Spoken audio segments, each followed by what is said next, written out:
I always knew something was off with the way my wife laughed just a little too loudly at our neighbor's jokes, but I chalked it up to being friendly, until the afternoon I went to borrow a ladder and found her wedding dress hanging in his closet, tulle and silk draped over his dusty suits like some sick joke.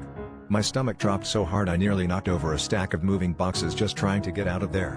When I confronted her, she didn't even bother lying, she just stared at me with that cold, exhausted look, like she'd already played out every scenario in her head and none of them involved me anymore. Turns out, they'd been seeing each other for months, sneaking around while I worked late shifts, their study sessions and dog walks turning into full-blown planning sessions for a wedding I wasn't invited to. She said being with me felt like going through the motions, like she'd been living someone else's life this whole time. The neighbor, he'd been her what if all along, the one she'd never gotten over.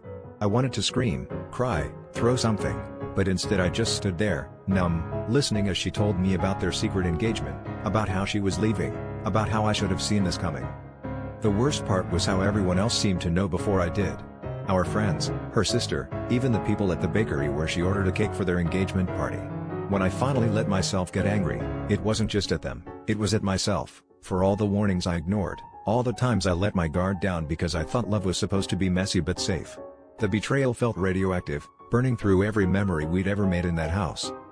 But as I packed her things into boxes, I realized I'd spent years building my entire world around someone who'd already left me behind in her mind. In some twisted way, their deception freed me from a life I never questioned. The real twist? What hurt most wasn't losing her, it was admitting I'd been hiding from my own unhappiness, afraid to confront what our marriage had actually become.